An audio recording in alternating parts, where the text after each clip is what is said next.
Obviamente, esto creo que es una necesidad que ustedes conozcan el por qué se hicieron ciertas reformas al anterior Código Procesal Constitucional que justamente el doctor Arsenio Ore participó con otros juristas y lo que fue el nuevo Código Procesal Constitucional y sus principales reformas. Porque lo más importante creo que considero, porque de las muchas cambios, modificaciones, cambios, reformas que tuvo en materia procesal y material el nuevo Código Procesal Constitucional respecto a su antecesor. Estas son las que he elegido como las más importantes y voy a señalar el por qué hubieron estos cambios. Porque lo que se buscó cuando el grupo de trabajo liderado por Carlos Mesía, mi persona y Carlos Almerí, en justamente la Comisión de Constitución y Reglamento, del Consejo de la República, liderado primero por Marche Jade Yona y luego por Luis Valdés Farías, buscó una reforma integral del Código Procesal Constitucional, se buscó un cambio procesal en favor de la justicia constitucional y en favor de la protección de los derechos fundamentales y de la supremacía constitucional, y creo que sí se ha logrado, y más aún con este Tribunal Constitucional, con este último colegiado actual, que está justamente no solo validando estas reglas procesales que están en el nuevo Código Procesal Constitucional, sino que además está dando una interpretación siempre favorable a los derechos fundamentales. Han dicho eso, vamos con los principales novedades que tiene.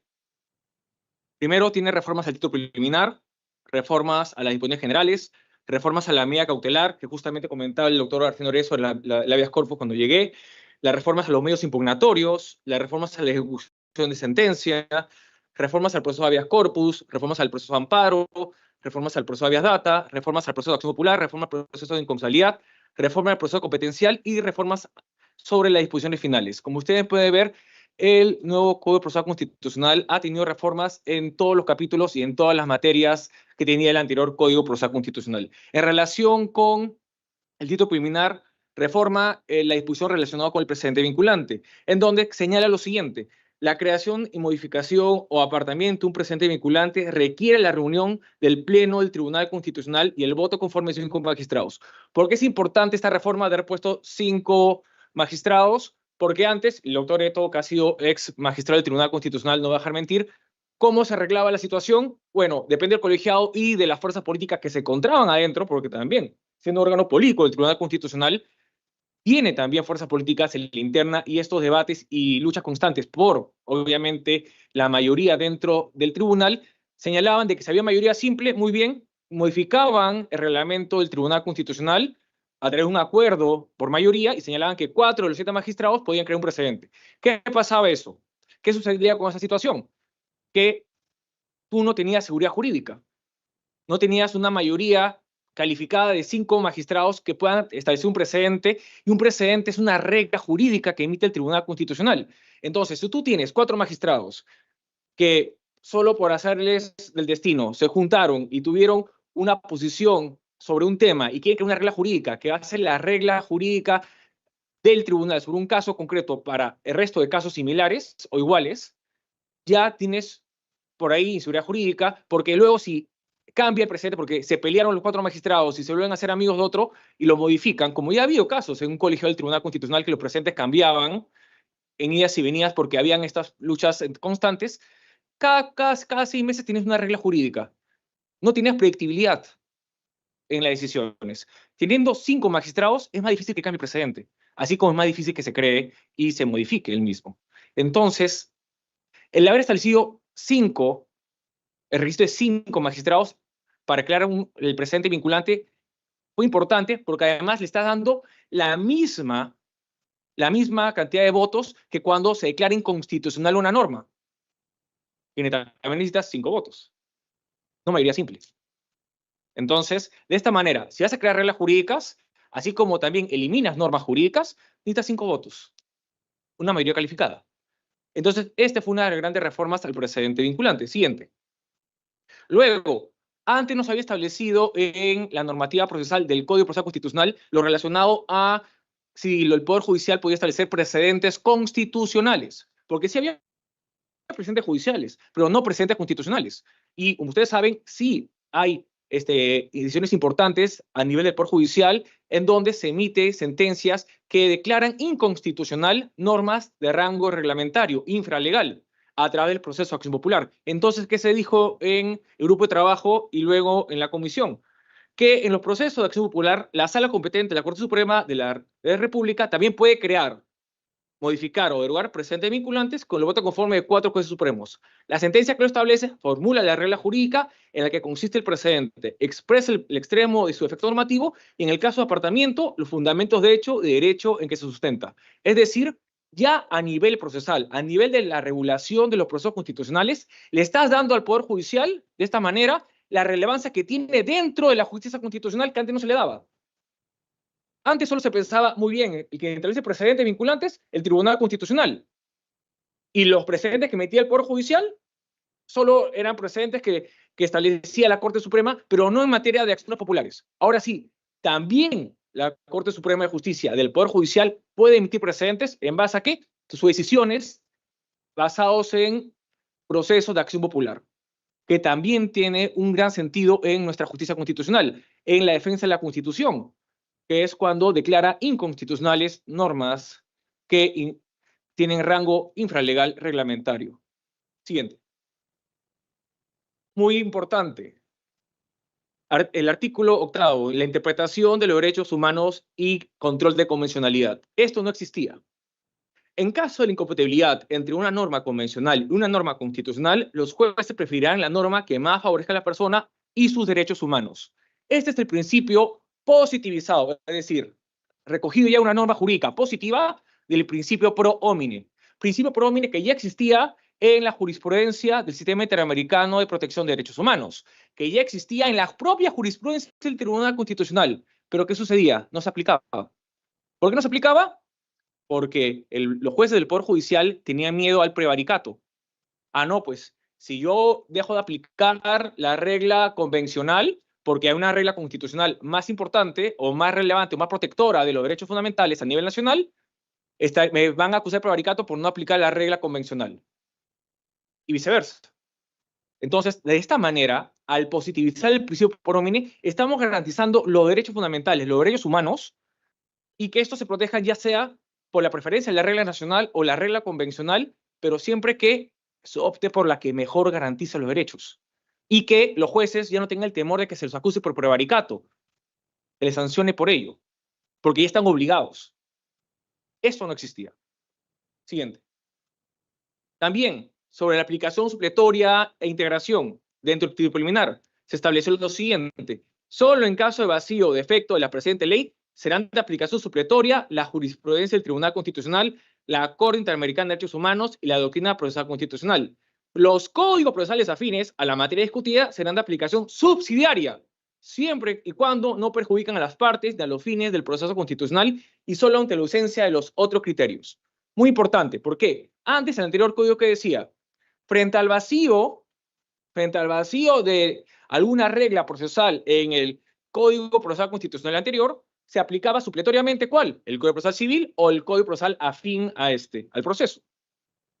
Acá no, porque acá hemos entendido, y ya hemos entendido ya por la jurisprudencia tanto del Sistema Interamericano de Derechos Humanos como del propio Tribunal Constitucional, que se crean reglas procesales y que los jueces se encuentran vinculados a ellos. De esta manera, ponemos entonces los criterios en ese orden. Muy bien, si hay un vacío procesal en el nuevo Código Procesal Constitucional, ya no vas al Código Procesal Civil, ya no vas al Código Procesal Penal, sino primero vas a las reglas creadas por la jurisprudencia del Tribunal Constitucional, que crea reglas procesales. El doctor Jorge Cáceres lo acaba de mencionar. A través de la autonomía procesal, el Tribunal Constitucional crea reglas procesales. Muy bien, utilízalas. Si no hay reglas procesales para llenar ese vacío en la jurisprudencia del Tribunal Constitucional, utiliza las reglas procesales del Sistema Interamericano de Protección de Derechos Humanos, de la sentencia de la Corte Interamericana. Y si no, utiliza la doctrina procesal constitucional. Ya por último, de manera subsidiaria, frente al vacío de todas las anteriores fuentes de derecho, utilizarás ya los códigos afines como el Código Procesal Civil.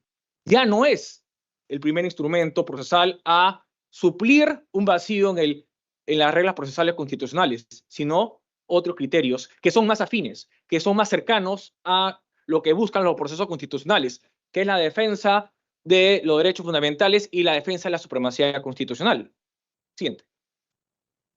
En las disposiciones generales que hay varios cambios, voy a centrarme en algunos nada más. Por ejemplo, en el artículo 2, la demanda, y dice esto, al final de ella. En los lugares donde predominan el quechua, el aymara y demás lenguas aborígenes, la demanda podrá ser interpuesta en estos idiomas. Algo muy importante que se daba como buenas prácticas en el Poder Judicial era que sí, vamos a permitir que donde hay idioma, las lenguas nativas peruanas, como el quechua, aymara y otros, puedan interponer sus demandas en su idioma, en su lenguaje. Como una buena práctica, disculpen, es una práctica permitir el acceso a la justicia en el propio idioma de los peruanos. De esa manera estamos defendiendo que somos un país pluricultural, multicultural. ¿Estamos de esta manera defendiendo el derecho a la identidad cultural de todos los peruanos? No, no lo estamos haciendo. Y eso, como consecuencia, también afecta a ¿qué cosa? El acceso a la justicia. Por no permitirles a los peruanos que no hablaban el español, no les permitíamos defender sus derechos. Así era nuestra justicia constitucional. La justicia constitucional que busca defender los derechos fundamentales, muy bien, les falló a los peruanos durante más de 15 años con el anterior código. Ahora sí, ya tienen la obligación los jueces de recibir las demandas constitucionales en el idioma de donde el peruano tenga su origen. Eso no existía. Era solo, como señalaba, buenas prácticas del Poder Judicial.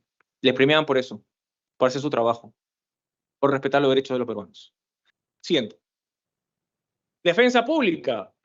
Eso también es nuevo.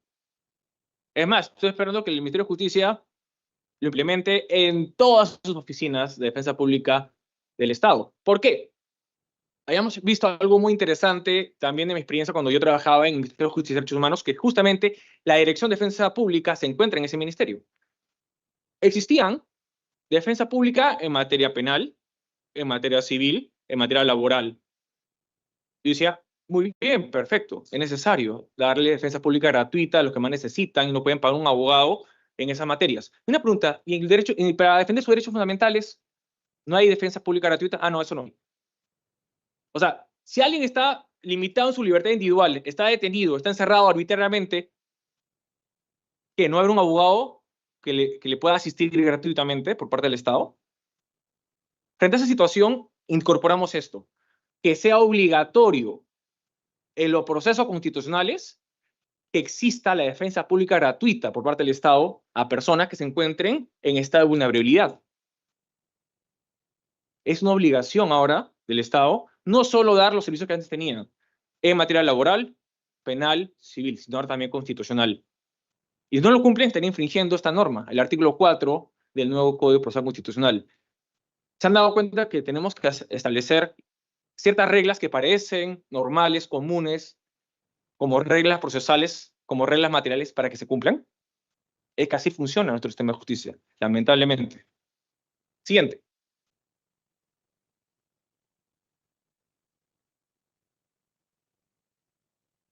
Artículo 5. La representación procesal del Estado. Señalamos que también que en los procesos constitucionales contra resolución judicial no se notifica ni se emplaza con la demanda de los jueces o magistrados del Poder Judicial.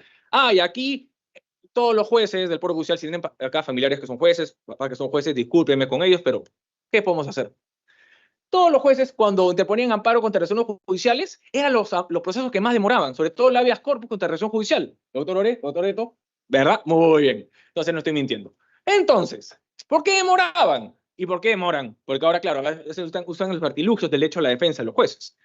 Dicen, tú cuando notificas a una sala, no notificas solo una vez, notificas a todos los jueces que emitieron la sentencia. Entonces, cada uno de ellos pone su excepción. Cada uno pone que no puede porque tiene labores jurisdiccionales y no puede ir a la audiencia. Entonces, vas postergando los actos procesales, vas postergando la audiencia única. Y por lo tanto, nunca tiene justicia pronta para, por ejemplo, un amparo contra resolución judicial o un habeas corpus contra resolución judicial en donde, ¿qué se está viendo? La libertad de la persona. Entonces, ¿para qué notificar a todos los jueces si la defensa se hace institucional? Que sean los procuradores. Pero claro, creo que ya vino el procurador ayer, que voy a justamente desmentir unas cosas que ha dicho, esos mitos urbanos. Sí, Johnny Tupayari, todos sabemos. Bueno, Johnny. Pero en fin, que hay que sacar unos ciertos mitos que se han creado, que no son verdad. ¿No? Y que obviamente interpusieron una demanda de inconstitucionalidad y la perdió. ¿Por qué? El tribunal dijo, esto es constitucional, lo lamento, vuelva a participar. Siguiente artículo nuevo, es el artículo 6. No me quiero ver PowerPoint. El artículo 6, prohibición de rechazo liminar. ¿Y por qué se creó eso? ¿Por qué se puso eso? Y claro, ahí el Tribunal Constitucional anterior saltó hasta el techo, se regaron las vestiduras, se querían golpear la cabeza y todo lo demás. ¿Por qué? Porque les prohibimos que establezcan el rechazo liminar, porque así nos declaramos prácticamente derogado su precedente Vázquez Romero. ¿Se acordarán que el Vázquez Romero creó la famosa, no famosa, la infame interlocutoria denegatoria, en donde el Tribunal Constitucional decía, yo no quiero ver el caso, por lo tanto, lo deniego con interlocutoria, y no hacían audiencia, negaban su instancia constitucional como parte resolutora, y se creaban un certiorari que no existía. No los tienen. No son la Corte, no es como la Corte Suprema de Estados Unidos, que sí lo tiene constitucionalmente. El Tribunal Constitucional es instancia. Revisen la Constitución, por favor. Entonces, con el artículo 6, ¿qué dijimos? Para evitar la indefensión que había generado el anterior Tribunal Constitucional con el presidente Vázquez Romero, muy bien, ya no puedes rechazar liminarmente. Por lo menos, date el trabajo de revisar el expediente, ¿no? Para eso te pagan. El Tesoro Público de todos nosotros, ¿verdad? Entonces, se puso este artículo 6 y luego, correctamente, el Tribunal Constitucional señaló de que esto también era constitucional. Siguiente, por favor. Causa de la improcedencia, se creó una, porque, claro, nadie es procurador acá, ¿no? Porque también teníamos la idea de que los queridos procuradores cometían ciertos errores, un poco por desconocimiento y un poco porque, bueno, son cosas que pasan. Pusimos, si se trata de conflictos constitucionales surgidos entre poderes del Estado o de entidades de la administración pública entre sí, tampoco procede entre los gobiernos regionales, locales o de ellos entre sí, ni contra el poder legislativo, ejecutivo y judicial interpuesto por el gobierno local, regional o entidad pública. En estos casos, la controversia se tramitará por la vía de los procesos de inconstitucionalidad o de competencia según corresponda. ¿Qué cosa se lo pusimos a los súper clarito? A los procuradores. Pero si me están viendo, se los vuelvo a explicar.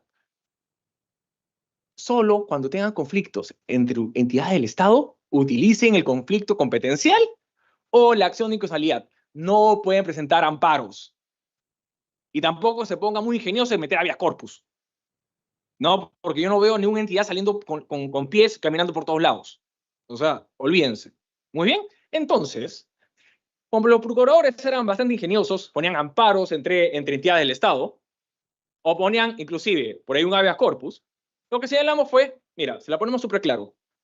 Entre entidades estatales, cualquiera que fuere, vas a tener que utilizar la demanda de inconstitucionalidad y la demanda competencial. Más allá no proceden procesos de tutela de derechos. Siguiente. Las notificaciones. Y esto se van a dar cuenta que fue justamente un ejemplo de la experiencia del COVID-19. Dice, todas las resoluciones se notifican a la casilla electrónica sin excepción. Si por alguna circunstancia razonable al demandante no le es posible fijar la casilla electrónica, podrá optar por otros medios telemáticos o si prefiere se le notificará su dirección domiciliaria. El plazo se inicia a partir de los días posteriores a la notificación en la casilla electrónica o medio telemático por el que se optó o del día siguiente su notificación en la dirección domiciliaria. ¿Y por qué se hizo? Y porque este es el ejemplo de que el nuevo Código Procesal Constitucional se hizo, se planteó, se formuló en la época del COVID-19, por la casilla electrónica. Antes, ¿cuál era el principal medio de notificación? Presencial, domiciliado. Ahora, ¿cuál es? Casilla electrónica. ¿Por qué? Porque decíamos, ¿qué pasa si nos va a pasar un tema similar al COVID-19, una pandemia, que no podíamos poder interactuar personalmente, que no se puede hacer la notificación domiciliada? Muy bien, que se mantenga la justicia constitucional, que sea funcionando a través de la casilla electrónica. Y por eso la justicia constitucional, los procesos constitucionales se notifican por casilla electrónica. y luego ya otros medios. Ese es también un ejemplo del cómo se formuló y en qué contexto se formuló el nuevo Código Procesal Constitucional. Siguiente. Ofrecimiento de medios probatorios y oportunidad de valoración. Y este es muy importante, porque señala lo siguiente: en los procesos constitucionales, los medios probatorios se ofrecen con la interposición de la demanda y en el escrito de contestación. Solo son procedentes a aquellos que no requieren actuación, que no impiden la realización de la actuación de las pruebas del juez consideren indispensables sin afectar la duración del proceso. El juez puede ordenar la petición de parte y la exhibición de los documentos que se hallen en poder de dependencias estatales bajo responsabilidad. En este último caso, no se requerirá notificación previa. Los medios probatorios se valoran de manera conjunta al momento de emitir sentencia. Y esto es bastante importante porque se señala algo que en la doctrina del Tribunal Constitucional y de todo lo que hemos estudiado de hecho procesal constitucional lo señaló. No hay etapa probatoria en los procesos constitucionales. No existe. ¿Por qué? Porque se entiende que los procesos constitucionales, sobre todo los de tutela de derechos fundamentales, son procesos sumarísimos para tener una pronta tutela, una tutela urgente. Entonces, acá se resalta de que los medios probatorios que tú presentes en tus demandas y tu contestación tienen que ser medios probatorios que no se van a poder actuar porque no hay etapa probatoria. Eso es importante. Y luego, que al momento de que el juez va a emitir sentencia, va a volar los medios probatorios, no antes. Y se recalca nuevamente donde no existe etapa probatoria en los procesos constitucionales. Siguiente. Y continuando con este artículo 13, dice: los medios probatorios que acreditan hechos trascendentes para el proceso pueden ser emitidos por el juez a la controversia principal o a la cautelar siempre que no requieran actuación, incluso si la prueba se conoce o se produce con posterioridad a la demanda, pero bajo ningún motivo después de realizada la audiencia única. Si la prueba es posterior a la audiencia única, la parte hará valer en segunda instancia, o sea el caso, ante el Tribunal Constitucional. ¿Y por qué es importante esta aclaración del artículo 13 sobre los medios probatorios? Porque tú solo puedes presentar los medios probatorios hasta antes de la audiencia única. Después de ello, utilízala para la siguiente etapa del proceso. Subiere. ¿Y por qué se estableció eso? Porque la audiencia única, en que es el artículo 12º, que es una figura jurídica que crea este nuevo código también, pero no lo he puesto ahí, el juez puede resolver en esa audiencia. El juez tiene la potestad de poder resolver en esa misma audiencia única. Entonces, si tú le presentas la prueba después, no tiene sentido.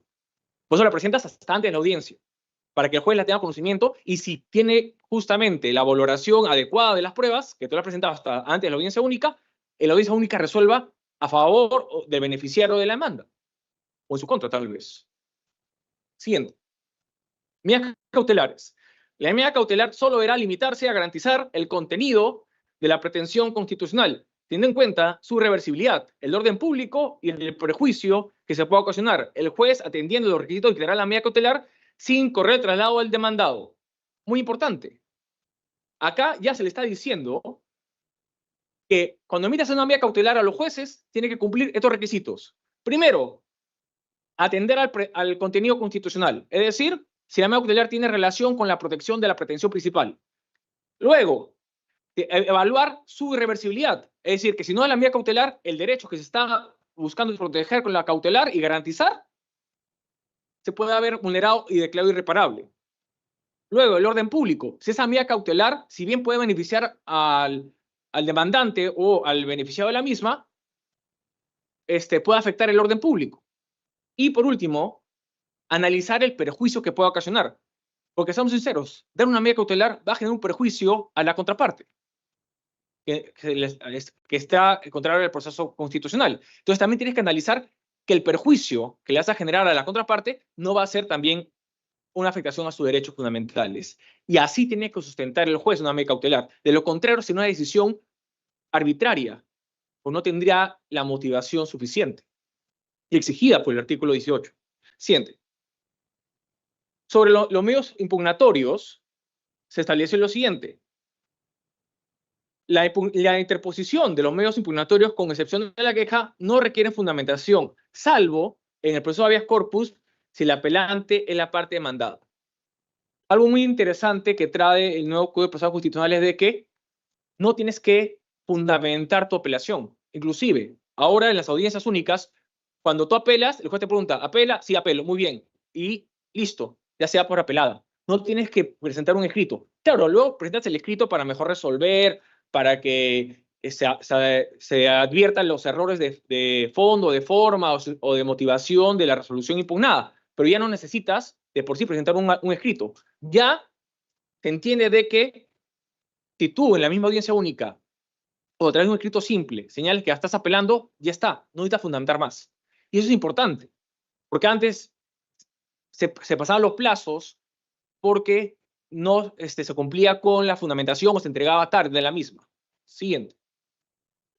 Trámite de recurso de apelación. Y acá es interesante, ¿por qué? Porque se positivizó el recurso de apelación por salto.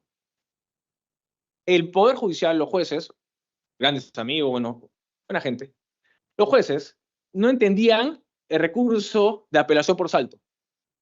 No lo entendían porque esta figura jurídica del recurso de apelación por salto había sido creado jurisprudencialmente para que el Tribunal Constitucional pudiera garantizar su cosa juzgada constitucional, pudiera garantizar que lo que ellos resuelvan sea cumplido conforme ellos lo establezcan por parte del órgano judicial ejecutor de la sentencia.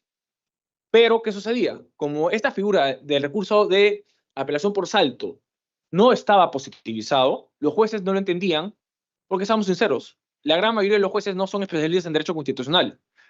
La gran mayoría de jueces no están revisando la jurisprudencia del Tribunal Constitucional. Y es la triste realidad. Entonces, teníamos que ponérselo en coquito, para que tanto ellos como los litigantes entiendan de que, muy bien, ¿qué pasa si no están cumpliendo la decisión del Tribunal Constitucional del Poder Judicial? Muy bien, aplicas el recurso de apelación por salto. Siguiente. La actuación de sentencia, y esto es bastante importante.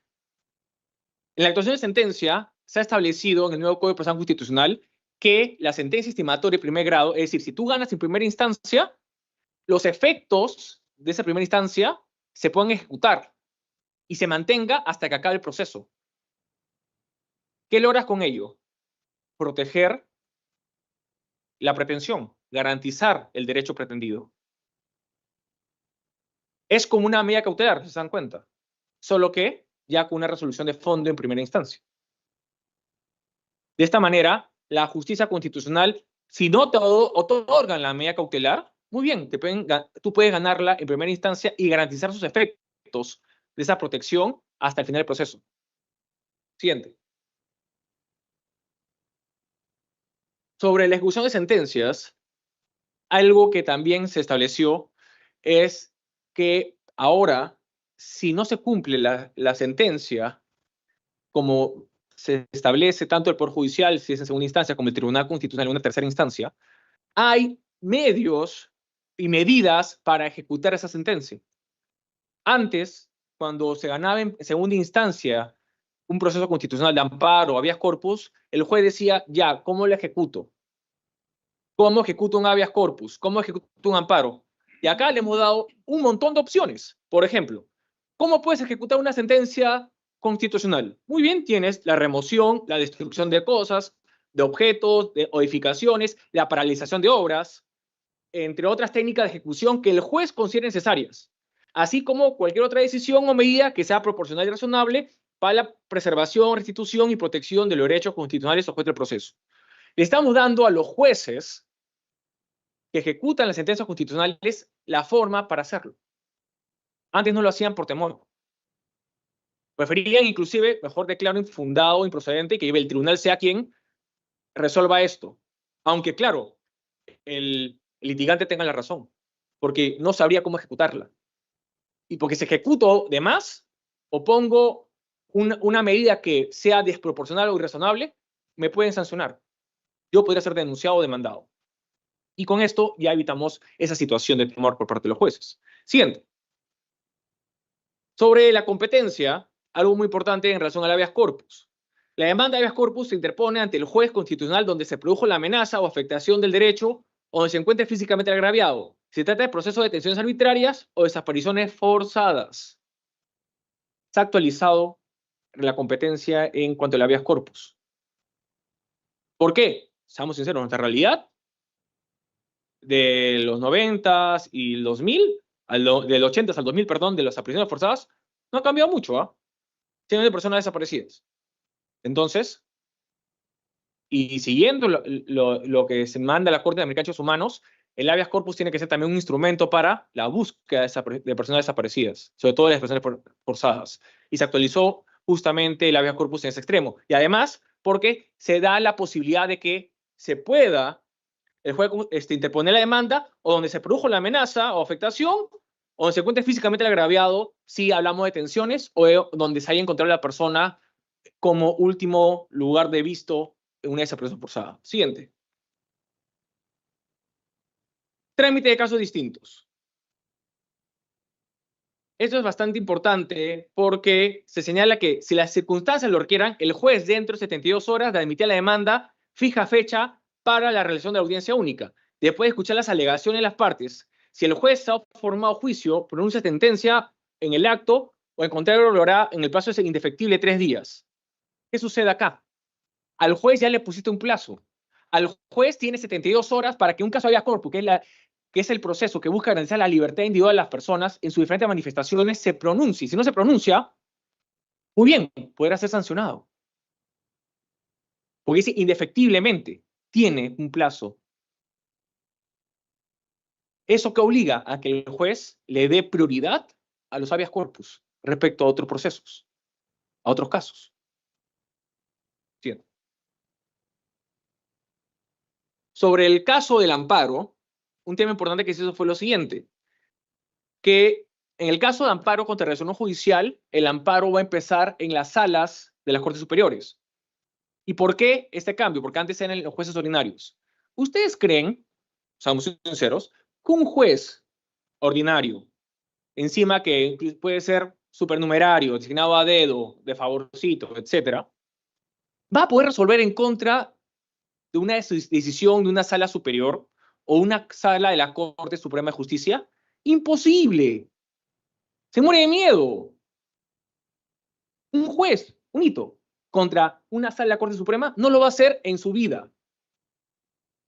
Entonces, ¿qué se hizo? Muy bien, que la demanda de amparo contra la resolución judicial inicie una sala superior para que por lo menos, si es un amparo contra una decisión de una sala superior, estén en una misma equivalencia jerárquica del Poder Judicial, o en la apelación llegue a la Corte Suprema en segunda instancia, muy bien, sea una sala de la misma jerarquía de la Corte Suprema que resuelva. Y ya indefectiblemente sea el Tribunal Constitucional, pero por lo menos equilibras un poco la cancha. Acuérdense, el Poder Judicial es casi como la Iglesia, por no decir como las Fuerzas Armadas. La jerarquía es los de arriba presionan los de abajo. Siguiente. También hemos incorporado en el nuevo Código Procesal Constitucional derechos que eran solo reconocidos de forma jurisprudencial, ya sea por la jurisprudencia de la Corte Interamericana de Derechos Humanos como también del Tribunal Constitucional, que, por ejemplo, al amparo se agregó el libre desenvolvimiento de la personalidad, la libertad de conciencia y el derecho a objetar y el agua potable. Derechos que ya han sido reconocidos en la Constitución, que han sido reconocidos en la jurisprudencia del Tribunal Constitucional y la Corte Interamericana de Derechos Humanos, pero que se incorporó para que, obviamente, tanto los litigantes como los jueces sepan qué cosa protege el amparo y no lo dejen indefendible. Siguiente. Un tema importante con el habeas data es que también se actualizó. Ustedes saben que existe ahora la ley de datos personales, que busca garantizar justamente el derecho a los datos personales o el derecho a la autodeterminación informativa. Muy bien, entrará en contradicción con el anterior código, porque el habeas data también, ¿qué garantiza? El derecho a la autodeterminación informativa, o también denominado derecho a datos personales. ¿Qué se hizo? Se actualizó el habeas data. Se incorporó la definición de banco de datos para que fuera el símil de cómo se define en la base de datos en la ley de datos personales. Siguiente. En el caso del habeas data no tenía justamente medidas cautelares específicas. Y con el nuevo Código Procesal Constitucional se estableció medidas cautelares específicas, y si no se aplican las específicas, puedes aplicar supletoriamente las del amparo. Antes no existía eso. La especialidad en la medida cautelar de habeas data no existía. Para nada. Siguiente. Bueno, ahí están los casos de las medidas cautelares especializadas en habeas data, ¿no? Sigamos, por favor, para no detenernos. Sobre el requerimiento judicial en el habeas data, también se mandó esta disposición. ¿En qué sentido? Para obligar a que las entidades públicas puedan, o las entidades privadas también que tienen archivos de datos personales, frente al requerimiento judicial, entreguen esos datos, entreguen esa información. ¿Qué hacían las entidades públicas? No, espero hasta que resuelva el juez. Espero hasta que resuelva el proceso de habeas data. No le hacían caso al requerimiento judicial. Ahora sí, el artículo 64, el nuevo Código Procesal Constitucional, establece que ese requerimiento es obligatorio y se tiene que actuar. Siguiente.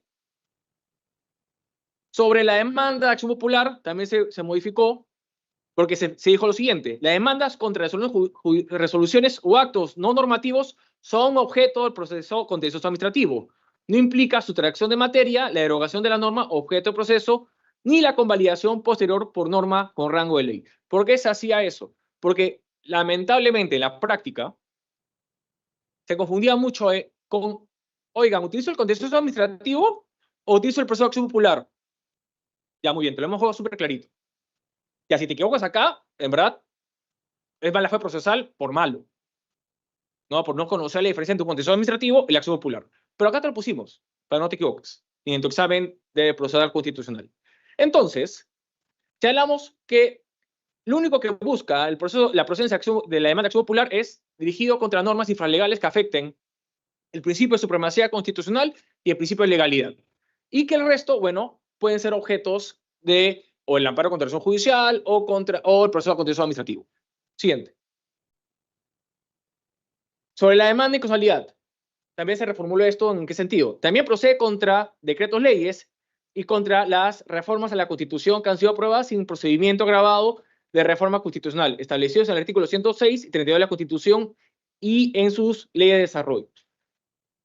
Antes siempre existía la duda, si no lean la jurisprudencia del Tribunal Constitucional, de que se puede interponer una demanda de inconstitucionalidad contra una ley de reforma constitucional, y todos decían, no, no se puede, imposible, el Congreso, el primer poder del Estado, etcétera, etcétera.